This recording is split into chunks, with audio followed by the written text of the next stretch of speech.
안녕하세요. 사연에 빠지다의 DJ 민영입니다. 오늘 사연자는 믿었던 도끼에 제대로 발등을 찍힐 뻔했다는데요. 과연 어떤 사연인지 들어보겠습니다. 오늘도 두 가지 사연 준비되어 있는데요. 끝까지 들어주실 거죠? 그럼 바로 시작해 볼게요. 구독과 좋아요 잊지 말고 꾹 눌러주세요. 안녕하세요. 저는 40대 여자입니다. 저는 어릴 때부터 욕심이 없다는 말을 많이 듣고 컸습니다. 어릴 때는 그런 말을 들으면 그게 칭찬이라고 생각했는데 나이를 한 살 한 살 먹다 보니 그게 아니더군요. 제가 무남 동료 외동딸이에요. 그렇다 보니 부모님께서 부족한 거 없이 곱게 키워주셨습니다. 와, 너 이거 뭐야? 이 가방 백화점에서 파는 비싼 브랜드잖아. 너 이거 짜가 아니고 진짜야? 너 몰랐어? 경선이네 집 이런 거 되게 많아. 연예인들이 드라마에서 입고 나오는 옷도 막 굴러다닌다니까? 아버지께서 영화 제작이랑 엔터 관련 사업을 하셨는데 해외에 출장을 많이 나가셔서 외국에 다녀오실 때마다 가방이나 옷을 많이 사다 주셨어요. 거기다가 아버지 주변 분들이 집으로 선물도 많이 보내주셔서 제가 원하지 않아도 집에는 물건이 넘쳤습니다. 진짜? 나 경선이 너네 집 한 번만 놀러 가봐도 돼?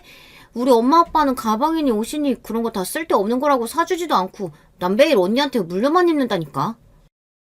그래, 나도 형제 없이 혼자라 친구들이 집에 놀러 온다고 하면 좋아.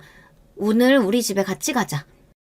학교 다닐 때는 친구들이 우리 집에 가자고만 하면 너무 좋았어요. 부모님이 아무리 잘해주셔도 집에 혼자 있다 보면 외롭다고 느낌을 많이 받았거든요.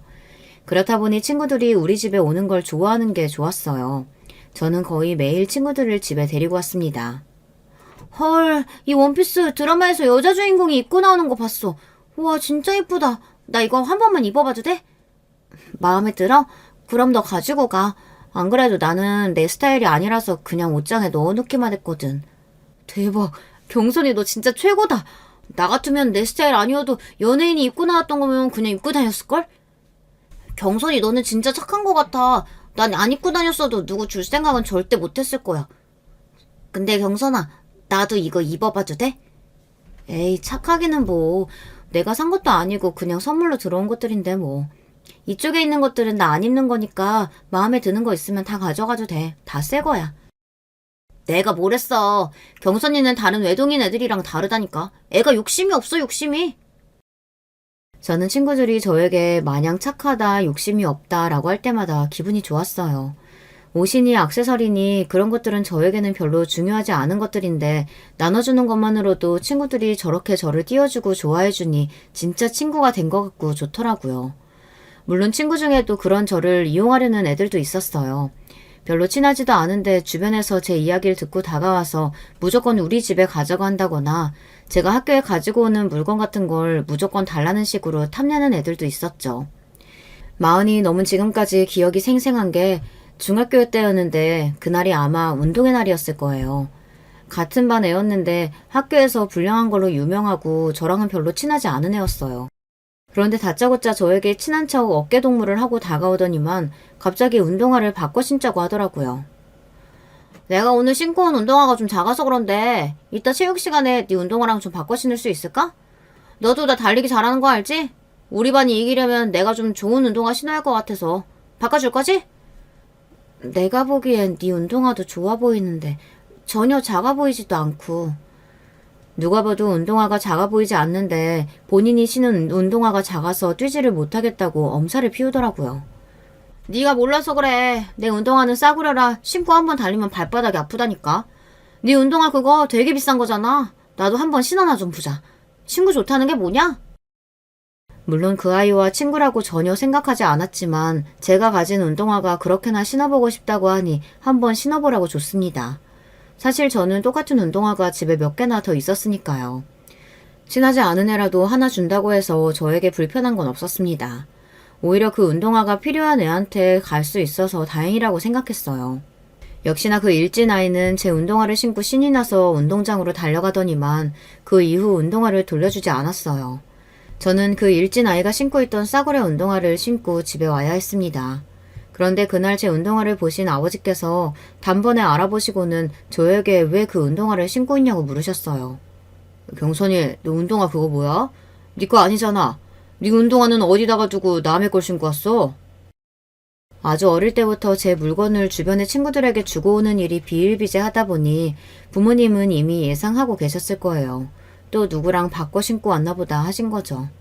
어머니는 그런 저에게 익숙해져서 별로 대수롭지 않게 생각하셨지만 아버지는 아니었어요. 운동의 날이라 달리기 잘하는 애랑 바꿔 신고 왔다고 했더니만 아버지는 붉어진 얼굴로 답답하다던 듯 저를 쳐다보았습니다. 아이, 경선아. 그건 바꿔 신고 온 게 아니라 그 못돼 먹은 애가 네 운동화 뺏어간 거잖아. 안 되겠다. 내일 아빠가 학교를 찾아가서 운동화 달라고 해야지. 어릴 때야 친구들과 물건을 나눠 쓰고 양보하는 게 미덕처럼 보였을지 모르지만 제가 크면서도 자꾸만 제 물건을 남에게 퍼주고 있으니 아버지가 보시기에는 좋지 않았나 보더라고요. 내가 바꿔준 건데 다시 달라고 어떻게 해요. 저는 괜찮으니까 그냥 놔두세요. 아무리 욕심이 없어도 그렇지. 이렇게 사회에 나가서는 평생 손해만 보고 살게 돼 있어. 네 몫은 네가 알아서 챙겨야지. 언제까지 다 퍼주기만 할 거야? 아이고, 애가 타고나길 저렇게 타고난 걸 어떻게 해요. 어디 가서 남의 거 뺏어오는 것보다야 훨씬 나으니까 그냥 둬요. 저러다가 사회 나가서도 지 거 다 뺏기고 다닐까봐 그렇지. 당신도 알겠지만 세상이 어디 호락호락해? 아빠, 내일은 내가 알아서 잘하니까 걱정하지 마세요. 아빠가 그랬잖아요. 남한테 잘해줘서 나쁠 건 하나도 없다고. 그것도 적당히 하고 다녀야지. 에휴, 말해 뭐하냐. 이게 다 내 잘못이지. 내가 우리 경선이를 너무 풍족하게만 해줬어. 부족한 게 좀 있어야 욕심도 생기고 하는 건데. 아버지 말씀이 맞습니다. 저는 한 번도 제가 필요한 것에 대해 못 가져본 경험이 없어요. 지나가다가 가지고 싶은 게 있어서 저거 예쁘다, 너무 귀엽다 한마디만 하면 부모님께서 바로 사주셨거든요. 거기다가 컴퓨터나 삐삐, 핸드폰 등등 새로운 신문물이 생길 때마다 제가 알기도 전에 아버지가 미리 사서 선물로 주고는 하셨어요. 저야 우리 집엔 자식이 저 하나밖에 없으니 그런가 보다 단순하게 생각했었는데 살다 보니 꼭 그런 건 아니더라고요. 저희 부모님께서 저에게 넘치게 해주신 거였어요. 부모님은 당연히 저를 위해서 해주신 거지만 그런 점이 장점이기만 한 건 아니더라고요. 제가 욕심이 없는 것도 없는 건데 다른 문제점이 또 있었어요. 제가 간절히 원하기도 전에 항상 뭐든 제 손에 들려있다 보니 저는 간절함이라는 게 별로 없었어요. 그래서 그런지 뭐든 적당히 했습니다. 공부도 적당히, 일도 적당히, 크게 하고 싶은 것도 없고 원하는 삶도 명확하지 않았어요. 저는 적당히 공부해서 성적 맞춰서 대학에 가고 직장도 처음 붙은 회사에 들어갔습니다. 제 성격이 워낙 그런 건지 뭘 해도 특별히 목표 없이 흘러가는 대로 살았어요. 결혼도 그랬습니다. 결혼 정년기에 들어서서 만나던 남자친구와 자연스레 결혼했어요. 저는 제 결혼 생활도 지금까지 살아온 대로 무난할 줄 알았어요. 그런데 결혼은 다르더군요. 남편은 부모님과 달랐습니다. 특히나 남편은 무뚝뚝한 편이었어요. 아들만 셋인 집의 장남이라 책임감도 강하고 남자다운 편인데 말도 없이 표현할 줄도 몰라요. 연애할 땐 그런 점이 남자다워서 좋았는데 결혼해서 살다 보니 남편의 그런 점이 외로워질 때가 많더라고요. 매일 부모님과 관심과 사랑을 독차지하면서 살다가 결혼하고 아내가 되어서 남편에게 좋은 아내가 되려고 노력하다 보니 말로 표현하기 힘든 점들이 생기더라고요. 저는 내조를 잘하는 아내가 되고 싶었어요. 연애 시절 옆에서 남편을 보며 곁에서 잘 이끌어주는 사람만 있으면 남편은 성공할 수 있는 사람 같았거든요. 남편은 저와 달리 형제가 셋인 집에서 자라 희생정신도 강하고 책임감도 강해요. 남편은 먹는 데도 갈 수 있는 실력이었는데도 동생들을 위해 장학금을 받고 대학을 갔어요. 당시에 시대 경제 사정이 좋지 않아 연달아 있는 동생들 교육비만으로도 힘들어서 남편 등록금까지 내기는 쉽지 않은 형편이었다고 하더라고요. 남편이 대단한 게 대학 졸업과 동시에 취직해서 동생들 학비며 부모님 대출까지 갚았다고 하더라고요. 우리 아버지가 책임감도 강하고 성격도 시원시원하신데 하나 단점이 손이 커. 우리 어릴 때부터 어머니가 동네 옷가게에서 아르바이트를 하셨는데 엄마가 일을 잘해서 손님이 많다고 딱 한마디 했는데 아버지께서 단번에 그럼 엄마더러 가게 해보라고 부추겨서 빚내서 가게 차렸다가 쫄딱 망했다니까. 그 빚 갚느라 내가 고생 좀 했어. 학교 다니면서 그 빚을 어떻게 다 갚았대? 대단하다 정말. 저와 살아온 환경이 달라도 너무 다른 남편에게 지나온 이야기를 들을 때마다 저는 남편이 더 대단하게 느껴졌어요. 어릴 때부터 부모님에게 받기만 하며 자라온 저와는 달라도 너무 달랐으니까요. 그런 이야기를 들을 때마다 남편이 안쓰러웠던 저는 아내로서 제가 남편에게 해줄 수 있는 일을 찾아 남편이 더 좋은 것을 누리고 실력을 인정받을 수 있도록 도와주고 싶었습니다. 그중 제일 처음으로 제가 남편에게 해준 일이 바로 서재를 만들어주는 거였어요. 남편은 한 번도 자기 방을 가져본 적이 없다고 하더라고요. 형제가 셋이다 보니 항상 남편이 막내 동생이랑 같이 방을 썼대요. 보통 형제가 셋이면 제일 큰 형이 방을 따로 쓸 만도 한데 남편은 자신이 먼저 양보를 했던 거죠. 나는 학교 다닐 때 자기 방에서 통화하고 컴퓨터 게임 하는 애들이 제일 부러웠다니까. 내 방에는 내 물건보다 막내 장난감이 더 많았어. 막내 시동생이 늦둥이라 남편이랑 막내 시동생이랑 나이 차이가 꽤 나는데요. 그러다 보니 남편이 막내 시동생이랑 방을 쓰면서 육아까지 병행했나 보더라고요. 그 이야기를 들은 저는 결혼할 때 다른 건 몰라도 신혼집에 방 하나는 온전히 남편 혼자 쓸 수 있도록 방을 만들어주고 싶었습니다. 그런데 결혼할 당시 시댁에서 신혼집을 구해줄 형편이 되지 않는다고 하더라고요. 요즘 집값이 얼만데 부모가 자식들 신혼집을 척척 사줘. 더군다나 우리 집은 아들만 셋이라 셋 다 장가만 보내려고 해도 내 허리가 휜다. 허리가 휘어. 내 나이가 몇 살인데 결혼할 때 부모님한테 손을 벌려요. 결혼 준비는 저랑 경선이가 알아서 할 테니까 걱정하지 마세요. 남편은 효자였어요. 그랬으니 그동안 그렇게 알아서 희생하고 양보하면서 살았겠지만 결혼할 때가 되니 저는 그런 남편이 이해가 되지 않았습니다. 저도 무조건 부모님이 남들만큼은 도와줘야지 라고 생각하는 사람은 아니었지만 아무리 그래도 부모라면 자식이 힘들 때 조금이라도 도움을 줄 수 있어야 한다고 생각해요. 시아버지처럼 나 몰라라 하는 게 아니고요. 더군다나 남편은 대학생부터 지금까지 줄곧 집안의 생활비를 보태며 살았는데 돈이 있어봐야 얼마나 있겠어요. 분명 모아둔 돈도 없을 텐데 시부모님 앞에서 당당하게 본인이 알아서 하겠다고 하는 남편을 보니 대충 시댁 분위기가 어떤지 알겠더라고요. 그렇다 보니 저도 남편에게 어떻게 할 생각이냐고 대놓고 묻기가 어려웠습니다. 그런데 역시나 제 예상대로 남편이 돈이 없기는 정말 없더라고요. 결혼 날짜를 잡은 지 얼마 되지 않아 신혼집을 구하겠다고 남편이 여기저기 집을 알아보러 다니는데 정말 말도 안 되게 허름한 집을 알아보고 있더라고요. 아무리 신혼이라도 둘이 살기에도 좁은 집에 월세를 구하고 있었어요. 처음엔 저도 남편이 그 정도로 돈이 없는 줄은 모르고 남편이 그냥 집을 보러 가자길래 아무 생각 없이 따라 나섰습니다. 그날은 시어머니도 함께였어요. 그런데 부동산 아줌마를 따라 들어간 집을 보고 저는 너무 놀랐습니다. 평생 살면서 그런 집은 처음 봤어요. 알고 봤더니 보증금 2천만 원에 월세 40만 원이더라고요. 저는 혹여나 남편이 기분 상해할까봐 별말 하지 않고 집을 나왔습니다. 그리고 먼저 밥부터 먹자고 말을 돌려서 시어머니를 모시고 식당에 갔습니다. 제가 이렇게 뭘 몰라요. 결혼까지 생각한 남자가 월급이 얼마고 모아둔 돈이 얼마인지도 몰랐던 거죠. 저는 남편이 생각보다 돈이 없어서 실망한 건 아니었어요. 경제적인 거야 제가 여유가 있으니 상관없었습니다. 단지 남편에게 어떻게 말을 하면 좋을까 고민이 좀 됐던 거죠. 그런데 제가 말을 하기 전에 시어머니께서 먼저 제게 이야기를 하시더군요. 세아가 너는 어쩜 결혼한다는 애가 집도 보고 하는데 말이 그렇게 없니? 그리고 너희 결혼 준비에 들어가는 비용 같은 건 어떻게 할지 상의한 거야? 집이야 당연히 남자 쪽에서 준비하는 거지 상의할 게 뭐가 있어요. 제가 모아놓은 돈으로 해야죠. 암튼 우리 아들은 책임감이 강해도 너무 강하다니까. 세아가 내가 듣기론 너희 집은 다른 형제 없이 너 혼자라고 그러던데 그럼 친정에서 좀 도와주실 수 있는 거 아니니? 상견례 때 보니까 사돈이 사업도 하시고 차도 외제차라 좋아 보이던데. 시어머니께서 대놓고 친정이 여유 있는 것 같다고 돈 이야기를 하시니 저로서는 당황스럽긴 했지만 그래도 결혼하는 데 있어서 중요한 일이니 오히려 잘 되다 싶었습니다. 시어머니께서 먼저 말을 꺼내주셨으니 저도 제 의견을 이야기했어요. 안 그래도 말씀드리려고 했는데 신혼집 정도는 제가 말씀드리면 친정에서 준비해 주실 수 있을 것 같아요.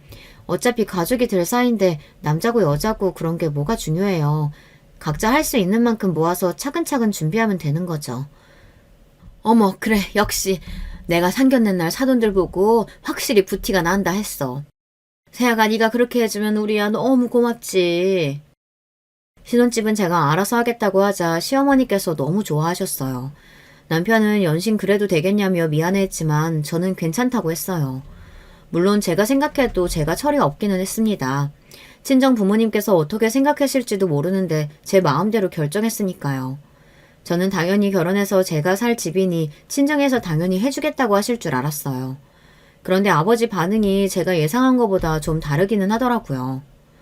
상견례 때 공무원이었다고 그렇게 잘난 척하길래 결혼 준비 정도야 알아서 척척 할 줄 알았더만. 뭐? 신혼집도 너희들 알아서 하라고? 하참, 세상에 무슨 그런 부모가 다 있다니? 사실 상견례 자리에서 시아버지께서 본인이 평생 공무원으로 사셨다고 잘난 척을 하기는 했어요. 평생 나란 일을 하면서 청렴 결백하게 사셨다고요. 거기다가 남편 자랑을 하시면서 남편이 다니는 회사가 중소기업이긴 해도 우리나라에서 알아주는 회사라며 연신 자랑을 늘어놓으셨어요. 자고로 사업이라고 하면 우리 아들 다니는 회사 정도는 돼야 사업이라고 할 수 있죠. 벌써 생긴 지 50년이 넘은 회사인데 얼마나 믿음이 가요. 거기다가 대표님이 우리 아들을 얼마나 예뻐하는지 명절이면 꼬박꼬박 선물을 보내신다니까요. 물론 아들 자랑하실 수 있죠. 하지만 시아버지는 그 정도를 넘어서 친정아버지를 무시하는 발언까지 하셨습니다.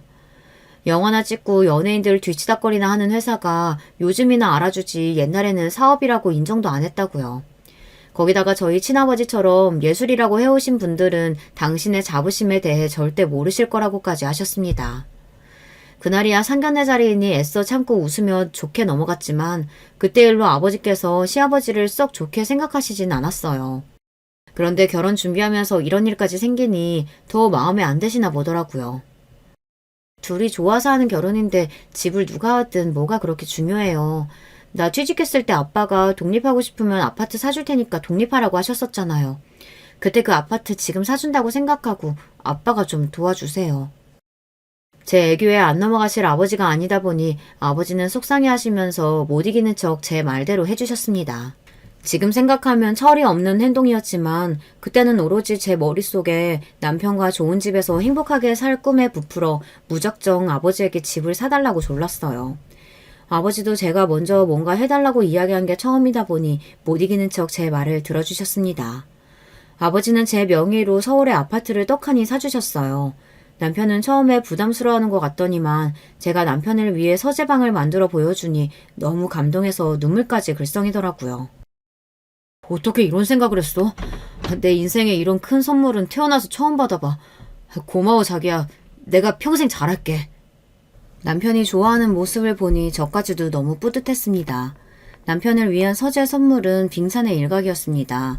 저는 결혼해서 사는 동안 남편을 위해서라면 뭐든 주저하지 않고 나서서 했습니다. 남편 직장 동료들이나 상사분들을 위해 도시락을 싸기도 하고 집에 초대해서 식사도 여러 번 대접했어요. 남편네 회사가 시아버지 말씀대로 중소기업이긴 해도 꽤 오랫동안 뼈대가 굵은 회사예요. 특히나 임원님들이나 대표님들은 몇십 년 동안 함께 일한 분이시다 보니 연세도 많고 옛날 분들입니다. 그러다 보니 분위기가 가족 같은 분위기예요.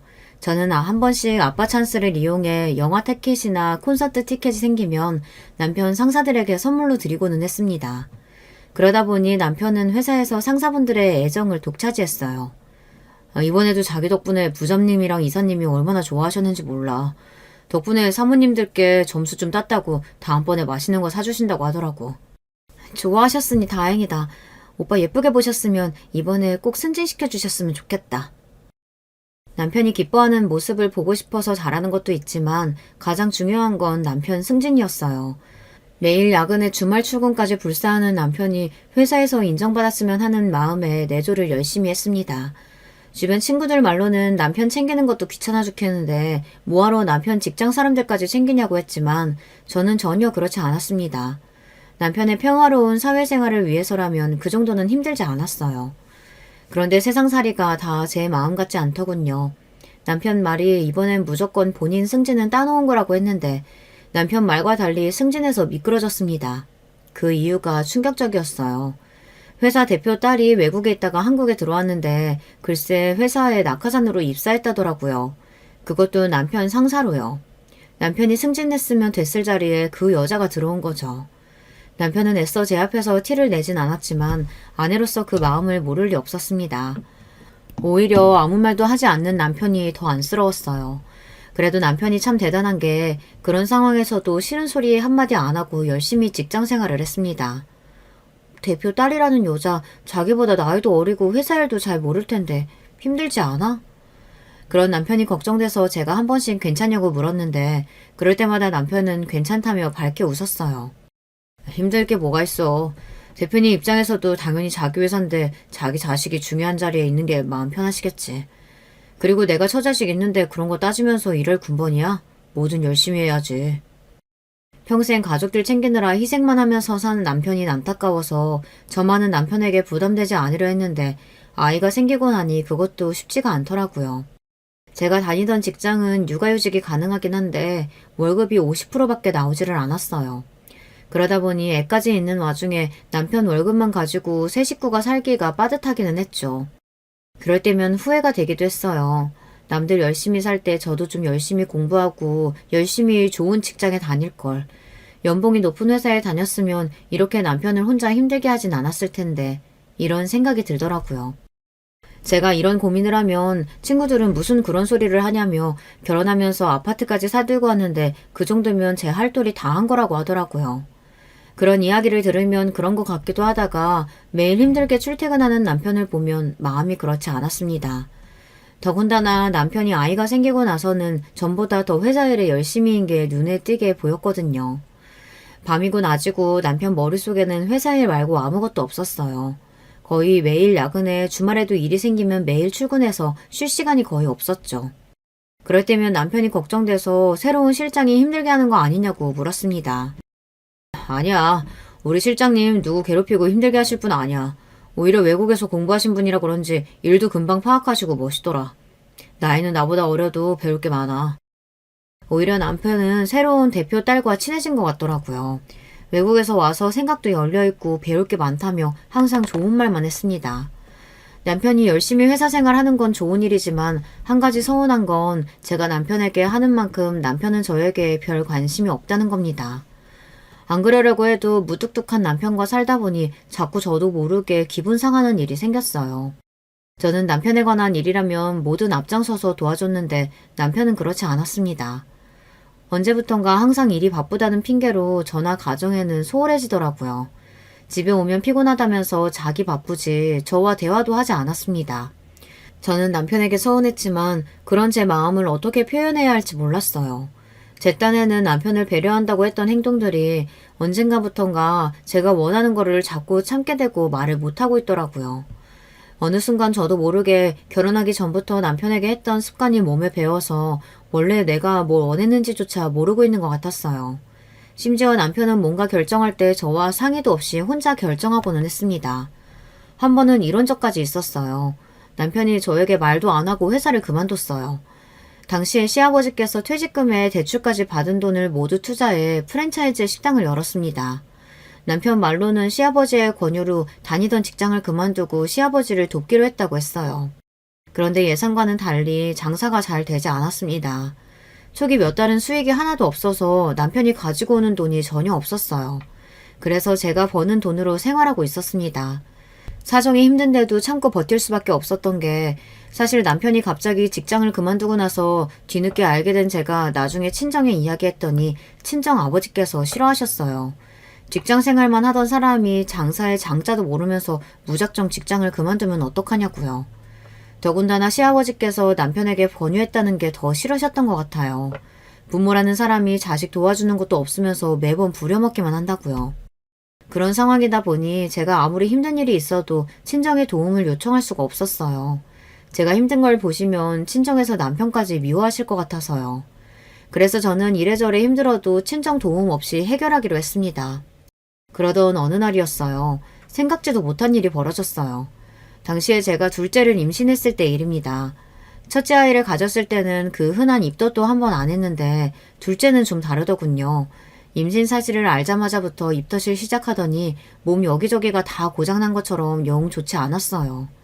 더군다나 당시에 육아휴직이 끝나서 직장에 출근하고 있었는데 첫째도 돌보면서 일을 하려니 여러모로 지쳐 있었습니다. 그런 와중에 임신까지 했으니 제 몸이 감당을 못했어요. 결국은 퇴근길에 버스 정류장에서 쓰러지고 말았습니다. 다행히 지나가던 분이 신고를 해줘서 바로 응급실에 실려갔어요. 천만다행으로 아이는 무사했습니다. 하지만 의사 말이 유산기가 있으니 당분간 안정을 취해야 한다고 하더라고요. 가게에 있다가 연락을 받고 온 남편과 시아버지가 함께 응급실을 왔더라고요. 괜찮아? 큰일 날 뻔했네. 육아휴직 끝난 지 얼마 안 돼서 휴가도 못 내는데 병원에서 유산기도 있다고 하고 쉬어야 한다고 하니까 당신 그냥 일 그만두는 게 어때? 일도 일이지만 몸부터 생각해야지. 남편이 놀라기는 했는지 아무래도 안 되겠다며 저에게 일을 그만두라고 했어요. 남편 말에 저도 고민됐습니다. 돈을 생각하면 제가 무조건 일해야 하는 상황인데 쓰러지기까지 했으니 뱃속 아이도 걱정되고 큰애까지 친정엄마에게 맡긴 상황이라 이래저래 저도 죄송해서 고민을 안 할 수가 없었어요. 하지만 현실적으로 지금 당장 그만둘 수는 없었습니다. 제가 일을 그만두면 남편 혼자 버는 걸로 집안이 돌아가질 않았어요. 그렇다고 안 그래도 남편 상황을 탐탁지 않아 하시는 친정아버지에게 손을 벌릴 수도 없고요. 안 그래도 머릿속이 복잡한 상황에 그때 남편을 따라온 시아버지께서 굳이 안 해도 될 말을 하셨습니다. 아유, 직장을 왜 그만둬? 안 그래도 가게 장사 안 돼서 월급도 못 주게 생겼는데 애미까지 회사 그만두면 너희는 뭐 먹고 살라고? 이제 애가 줄인데 벌어도 더 벌어야지. 시아버지는 현실적으로 생각해서 하신 이야기겠지만 굳이 제가 응급실까지 실려온 상황에 그런 이야기를 하셔야 하나 싶었습니다. 그런데 더 큰 문제가 있었어요. 때마침 연락을 받고 오신 친정부모님께서 놀라서 응급실에 달려오셨다가 시아버지께서 하신 이야기를 듣고야 말았습니다. 아니 사돈, 며느리가 쓰러져서 병원에 실려왔는데 지금 그런 소리를 꼭 하셔야겠습니까? 아버지는 화가 잔뜩 나서 시아버지에게 바짝 다가가 언성을 높이셨어요. 장인어른 언제 오셨어요? 경선이 쓰러졌다는 이야기에 많이 놀라셨죠? 저희 아버지가 뭘 몰라서 하신 말씀이니 너그럽게 이해해주세요. 당황한 남편이 나서서 수습해보았지만 이미 늦었습니다. 안 그래도 없는 집에 시집가 고생만 하고 사는 딸이 안쓰러워서 뭐든 도와주려고 하신 친정아버지 앞에서 그런 소리를 해댔으니 아버지는 펑 하고 터져버렸어요. 아무리 딸이 없어도 그렇지. 남의 집 귀한 자식 데려다가 고생만 시키는 것도 모자라서 이제 와 뭐요? 참, 내가 기가 막혀서. 시아버지는 어이가 없으신지 더 이상 말을 잇지 못하셨어요. 내가 뭐 틀린 말 했습니까? 당장 애들 키우려면 누구라도 더 벌어야지. 그럼 어떡합니까? 사돈이야말로 그렇게 걱정되시면 좀 도와주시면 되잖아요. 시아버지는 뻔뻔해도 너무 뻔뻔했습니다. 본인이 실수했으면 인정하고 미안하다고 하면 될 일이지 끝까지 우기고 버텼어요. 그만하세요. 병원에서 소란 떨어서 뭐해요. 제 일은 제가 알아서 할 테니까 그만하시고 다들 돌아가세요. 더 했다가는 병원에서 더 큰 싸움이 날 것 같아 애써 제가 나섰습니다.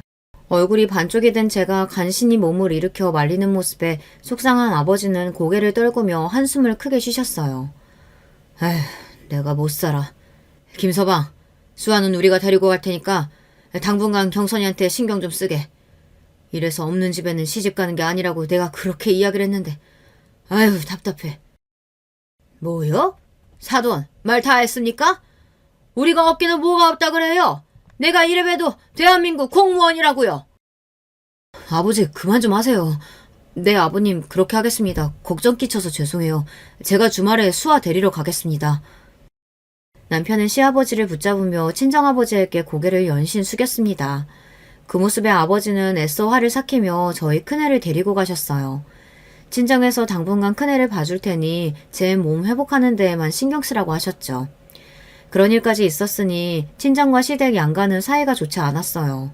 서로 대놓고 말은 안 해도 싫어하는 게 눈에 보였죠.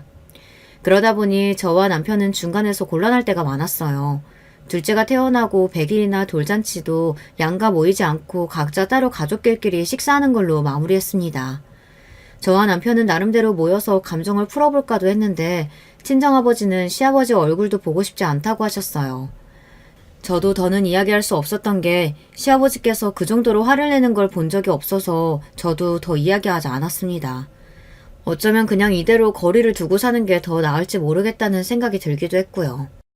그러던 중 생각지도 못한 일이 벌어졌어요. 사람 일이라는 게 어떻게 될지 모른다더니 그 말이 딱 맞았습니다. 몇 년째 시아버지께서 장사 안 된다고 하도 우는 소리를 해서 그 말을 친정아버지 앞에서 지나가는 말로 했습니다. 친정아버지께서 시아버지 이야기를 듣는 걸 싫어하신다는 걸 알기는 하지만 남편이 시아버지 가게에서 함께 일하다 보니 저도 말을 안 할 수가 없더라고요.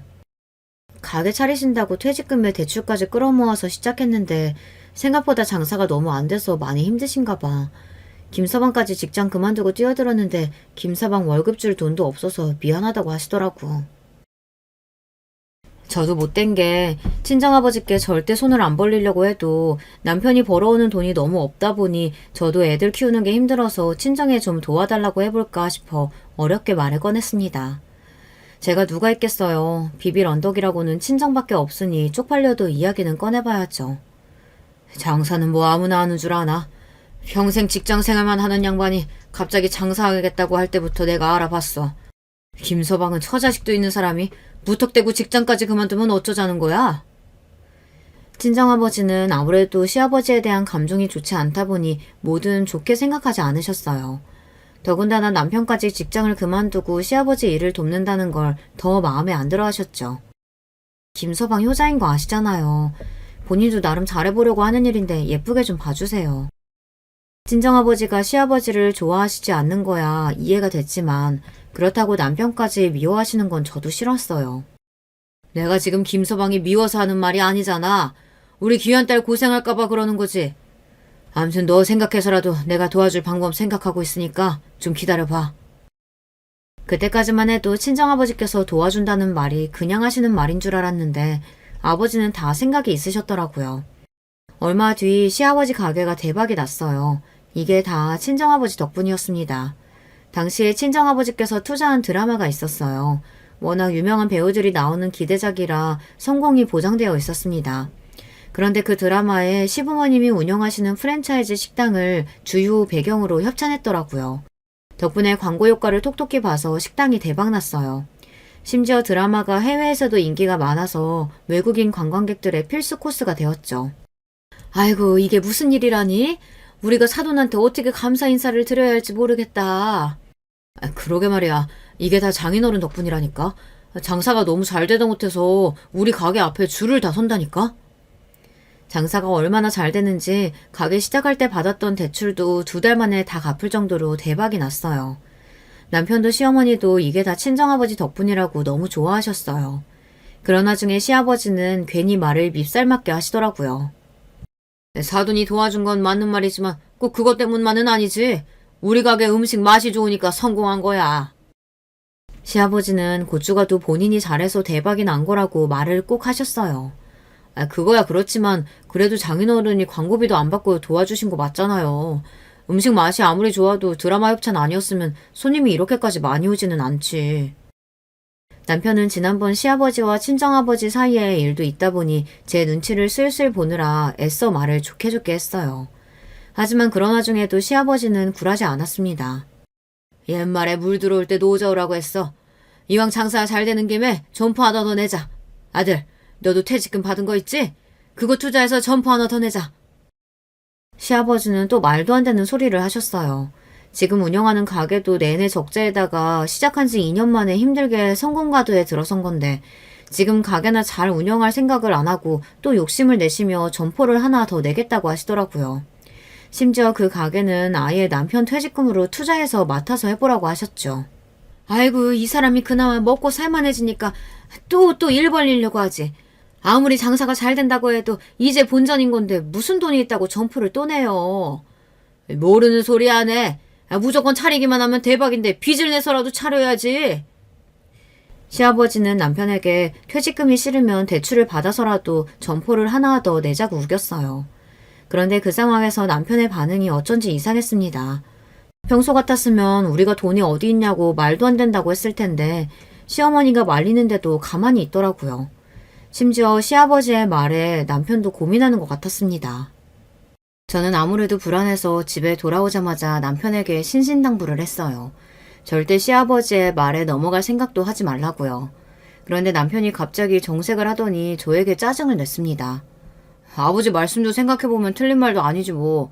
우리 가게 분위기 좋잖아. 못해도 앞으로 2, 3년은 대박 날 텐데 퇴직금 적금 넣어둔 거 빼서 투자하고 바싹 벌면 이익이지. 남편도 결혼하고 처자식이 생겨서 그런지 생각하는 게 전과는 좀 달랐습니다. 전에는 돈 몇 푼에도 덜덜 떨더니만 슬슬 시아버지를 닮아가는 건지 가게 하나 차리는 걸 너무 쉽게 생각했어요. 저는 그런 남편이 걱정돼서 조심스럽게 타이르듯 말했어요.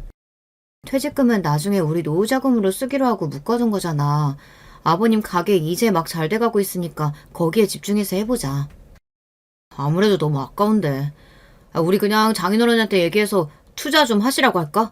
아버님도 돈 버시고 좋잖아. 남편은 정말 시아버지를 그대로 닮아가는 건지 말도 안 되는 소리를 또 했어요. 당신 지금 그걸 말이라고 해? 지난번 일을 겪고도 어떻게 그런 말을 해? 나는 쪽팔려서 더는 아버지한테 돈 이야기 못하니까 당신도 우리 아버지 도움받을 생각하지 마. 저는 남편이 자존심 상할 말은 하고 싶지 않았지만 상황이 상황인지라 저도 참을 수가 없었어요. 그리고 남편이 점점 변해가는 것도 싫었습니다. 시댁 상황이 제 마음대로 되지 않는 건 어쩔 수 없는 일이라고 생각했지만 남편까지 그러는 건 참을 수가 없었어요. 제가 남편과 결혼한 이유가 남편이 욕심도 없고 누구보다 책임감이 강하고 성실한 사람인 것 같아 결혼한 건데 자꾸만 친정에 의지하려고 하는 모습이 불편하고 실망스러웠습니다. 그런데 제 말에 남편도 기분이 상했는지 표정이 싹 변하더군요. 그러더니 하는 말이 저도 기가 막혔습니다. 당신이야말로 말 다 했어? 그러니까 당신 말은 지금 나랑 우리 집안이 쪽팔린다는 거잖아. 내가 언제 당신이랑 시댁이 쪽팔린다 그랬어. 아빠한테 자꾸 도와달라고 하기가 쪽팔린다고 한 거지. 저는 누구보다 남편과 돈 문제로 싸우고 싶지 않았어요. 처음 결혼할 때부터 우리 집 분위기와 시댁 분위기가 다르다는 걸 알고 한 결혼이기에 경제적인 부분으로 서로에게 상처 주고 받는 일은 만들고 싶지 않았어요. 하지만 부부에게 경제적인 부분만큼 예민한 부분이 없더라고요. 결국은 다 내 잘못이지. 됐어. 다시는 당신 앞에서 돈 이야기 안 꺼낼 거니까 걱정하지 마. 남편은 제대로 대화를 나누지도 않고 집을 나가버렸습니다. 저는 너무 속상해서 그날 밤 한숨도 자지 못하고 내내 눈물을 쏟았습니다. 그런데 얼마 뒤 더 황당한 일이 있었어요. 지금 생각해도 믿기지 않을 정도로 저에게는 충격적인 일이었습니다. 회사 일로 시아버지 가게 근처에 갈 일이 생겨서 갔다가 점심이나 먹고 가려고 가게에 들렀어요. 그런데 가게 밖으로 젊은 여자가 한 명 나오는데 시아버지랑 남편이 가게 밖까지 나와서 마중을 하더라고요. 아버님 오늘 너무 반가웠어요. 음식도 너무 맛있어서 그러는데 저 자주 놀러 와도 되죠? 아이고 너무 좋죠. 오고 싶을 때 아무 데나 와요. 여보 연락도 없이 가게에 웬일이야? 가게 문 앞에 있던 저를 뒤늦게 발견한 남편이 저를 보고 화들짝 놀라더라고요. 저는 오히려 남편의 반응이 이상해서 시아버지에게 밝게 인사하는 여자가 누구인가 궁금했어요. 그리고 더 기가 막혔던 건 다음 상황입니다. 시아버지에게 밝게 인사하던 여자가 저를 향해서도 밝게 인사를 했어요. 어머, 김 과장님 아내분이시구나. 제가 너무 궁금했었는데 이렇게 만나네요. 반가워요. 그럼 저는 이만 가보겠습니다. 알고 보니 그 젊은 여자는 남편이 직장 다닐 때 직장 상사라던 바로 그 여자였어요. 대표 딸이라는 바로 그 여자요. 저는 이 여자가 왜 여기까지 왔을까 싶어 더 이야기를 나누려고 하는데 남편이 헐레벌떡 여자를 보냈어요. 여자의 촉이라는 게 있잖아요. 남편의 태도도 태도였지만 저를 향해 밝게 웃어 보이던 여자의 인상이 어딘가 기분 나빴어요. 저에게 친한 척 웃으며 인사를 하긴 했지만 묘하게 저를 경계하는 게 느껴지더라고요. 그때였어요. 남편이 여자를 차까지 마중하는 모습을 바라보고 있던 시아버지가 혼잣말로 중얼거리시는 게 기가 막혔습니다. 아유, 차 좋은가 봐. 저렇게 젊고 예쁜 여자를 놔두고 내 아들 아까워서 어떡한데. 순간 저는 제 두 귀를 의심했습니다. 시아버지께서 도대체 무슨 의미로 하신 이야기인지 예상조차 되지 않았어요. 저는 찝찝한 마음에 곧바로 몸을 돌려 시아버지에게 무슨 소리를 하시는 거냐고 물었습니다. 그러자 대뜸 하시는 말이 제 심장을 쿵 내려앉게 했어요. 무슨 소리야? 저 대표 딸이란 여자가 내 아들이 총각인 줄 알고 회사 다니는 내내 좋아했었는데 유부남만 아니면 어떻게 했을 거라고 웃으면서 말하는데 아비로서 좀 아까워야 말이지. 알고 보니 대표 딸이라는 그 여자가 굳이 시아버지 식당까지 찾아와서 밥을 먹더니 같이 회사 다닐 때 제 남편을 좋아했다는 말을 했대요. 그 말을 듣는데 저는 화가 치밀어서 금방이라도 가슴이 터질 것만 같더라고요. 더군다나 시아버지께서 대놓고 아까워하시는데 더 어이가 없었어요. 아버님, 아무리 농담이라도 어떻게 며느리인 제 앞에서 그런 소리를 하세요? 지금 저 때문에 저 여자 놓쳐서 아깝다고 하신 거예요? 그래, 아깝다. 너도 직접 보고도 모르겠냐? 애가 얼굴도 이쁘고 싹싹한 게 너보다 훨씬 낫잖아. 거기다가 그 큰 회사 딸이라는데. 솔직한 심정으로 너무 아깝지? 순간 저는 억울하고 애통한 마음에 눈물이 왈칵 쏟아질 것 같았습니다. 너무 화가 나서 시아버지에게 소리를 지르려고 하는데 시아버지는 안 그래도 가게 손님 많아서 바쁘니 얼른 들어와서 일이나 도우라고 했어요. 그 순간 저는 참을 수 없는 울분이 차올랐습니다. 그래서 참지 못하고 시아버지에게 말을 퍼부어 버렸어요. 어떻게 저한테 그런 소리를 하실 수가 있어요? 아버님 가게 잘 된 게 다 누구 덕분인데요. 제가 시집와서 지금까지 얼마나 고생했는데 고마운 줄도 모르고 그렇게 뻔뻔하게 나오실 수가 있어요? 당신 지금 아버지한테 뭐 하는 거야? 아무리 기분이 상해도 어른한테 그런 소리를 어떻게 해? 그 재수없는 여자를 배웅하고 돌아온 남편은 제가 시아버지에게 하는 소리만 듣고는 제 앞을 가로막으며 저에게 소리를 질렀습니다. 그때였어요. 제 말을 듣고 절대 가만히 계실 분이 아닌 시아버지께서 눈을 동그랗게 뜨시더니 저에게 금방이라도 달려들 것처럼 다가오셨어요. 네, 이럴 줄 알았어. 그 아비의 그 자식이라고 돈 좀 있다고 잘난 척하는 아비 밑에서 컸으니 뭘 배웠겠어? 애초에 어미 너 같은 애랑 우리 아들은 급이 다르다. 난 다른 거 몰라도 며느리가 시아버지한테 덤비는 꼴은 못 보니까 이혼해! 시아버지는 역시나 저에게 남편은 과분한 사람이라는 소리를 하시며 저에게 당장 나가라고 소리치며 남편과 이혼하라고 소리를 질렀습니다. 저는 너무 어이가 없고 기가 막혀서 말문이 막혔어요. 남편도 그만하라고 저에게 돌아가라고 화를 내고 저는 그대로 쫓겨나듯 식당을 나왔습니다. 저는 도저히 서러워서 아무것도 할 수가 없었어요. 저는 회사에 반차를 내고 다짜고짜 친정으로 갔습니다. 그리고 친정아버지에게 낮에 식당에서 있었던 일을 이야기하고는 펑펑 울었어요. 제 말에 벌떡 일어나 난리를 치실 줄 알았던 친정아버지는 생각보다 차분하셨어요.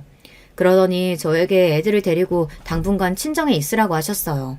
나머지는 본인이 다 알아서 하신다고요. 저는 그때까지도 아버지께서 무슨 생각을 하고 계신 건가 했는데 바로 다음날 믿기지 않는 일이 벌어졌습니다. 다음날 저녁 시사 고발 프로그램에 시아버지의 가게가 버젓이 나왔어요. 가게 이름과 직원들 얼굴이 모자이크 처리되기는 했지만 어느 지점인지가 너무도 명확하게 방송돼서 시아버지의 가게라는 게 만천하에 공개됐어요. 이 가게는 몇 년 전에 유명 드라마에 노출되면서 국내와 해외에서 크게 이슈가 되어 큰 성공을 거뒀는데요. 최근 커뮤니티를 중심으로 김포점포 사장과 직원들이 손님들에게 불친절하게 대하는 건 다반사고 본사에서 개발한 메뉴를 마음대로 바꿔서 판매하는 등 본인들이 개발한 메뉴라며 기존 메뉴가 아닌 메뉴를 더 비싸게 받아 문매를 맡고 있습니다. 이를 알게 된 본사에서 김포 매장에게 계약 위반과 손해배상 청구를 하겠다고 소송을 경고했습니다. 누가 봐도 시아버지의 가게를 망하게 하겠다는 방송이었어요. 저는 그 방송을 보자마자 친정아버지께서 말씀하신 알아서 하겠다는 말이 이 방송을 이야기하는 거라는 걸 알았습니다. 그때까지만 해도 이렇게까지 해야 하는 일인가 싶었어요. 시아버지께서 막말하는 게 하루 이틀 일도 아닌데 말 한마디 하신 거 가지고 가게까지 망하게 되면 남편도 망하게 되는 건데 이래도 되나 싶었죠. 그런데 문제는 거기서 끝이 아니었습니다. 며칠 뒤 친정아버지께서 저에게 서류 한 장을 건넸어요. 서류는 저와 남편의 이혼 서류였어요. 친정아버지는 남편에게도 서류를 보냈으니 당장 이혼하라고 하셨습니다. 저는 놀라서 갑자기 무슨 이혼이냐고 했어요. 시아버지가 밉고 싫긴 하지만 남편은 아무 잘못도 없다고요. 그러자 친정아버지께서 말을 머뭇거리시더니 이내 한숨을 쉬고는 저에게 놀라지 말라고 하시며 이야기를 하셨죠. 아무래도 이상해서 내가 좀 알아봤는데 김서방, 아니 그 자식 너무래게 내내 바람 피우고 있었더라. 그 회사 대표 딸인지 뭔지랑 내내 그렇고 그런 더러운 사이였대. 회사 다른 직원들한테 걸려서 회사도 잘린 거래. 그런데도 그년이랑 못 헤어지고 지금까지 만나고 있더라. 아버지의 말씀에 저는 놀라서 충격에 휩싸였습니다. 친정아버지께서 사람을 시켜 남편의 뒷조사를 했는데 알고 보니 회사를 그만둔 게 아니라 잘린 거라네요. 대표 딸이 실장으로 오고 난 지 얼마 되지 않아서부터 둘이 바람을 피우다가 회사 임원에게 들켜서 회사를 잘린 거더라고요. 내가 다 알아서 조치했으니까 너는 네 마음이나 잘 추스르면서 애들 잘 키울 생각이나 해. 앞으로는 네 아버지가 다 알아서 할 테니까. 그 일이 있은 지 벌써 반년이 넘었는데도 저는 아직도 마음의 상처가 아물지 않았어요. 시댁이고 뭐고 남편이 절 철저하게 몇 년 동안 속였다는 것만으로도 너무 아프고 힘듭니다. 다행히 저에게 친정이라는 울타리가 있어서 아버지의 도움을 받으며 아이들과 잘 지내려고 노력하고 있어요. 방송 이후 시아버지의 가게는 쫄딱 망했습니다. 거기다가 시아버지는 욕심을 버리지 못하고 다른 점포까지 내려고 준비하다가 어그러져서 빚더미에 앉게 생겼나 보더라고요. 남편과의 이혼 소송은 아직 진행 중입니다. 이미 아버지께서 증거란 증거는 다 모아둔 상태라 제가 이기는 건 시간 문제예요. 문제는 남편이 매일 저에게 연락을 한다는 겁니다. 당신한테 내가 죽을 죄 지은 거 알아. 근데 제발 애들은 좀 보게 해줘. 일주일에 한 번, 아니 한 달에 한 번이라도. 저는 절대 남편에게 애들은 보여주지 않을 생각이라 소송 중이에요. 그런데 남편은 다른 건 몰라도 애들만은 제발 보게 해달라고 애원하고 있습니다. 여러분의 생각은 어떠세요? 저는 아직도 마음의 상처가 아물지 않아서인지 남편 말대로 해주고 싶지가 않아요. 하지만 애들을 생각하면 제가 밉다고 해서 철륜을 끊게 하는 게 맞는 건가 싶습니다. 여러분의 의견은 어떠신지 댓글로 남겨주시면 참고하겠습니다. 끝까지 저의 이야기 들어주셔서 감사해요.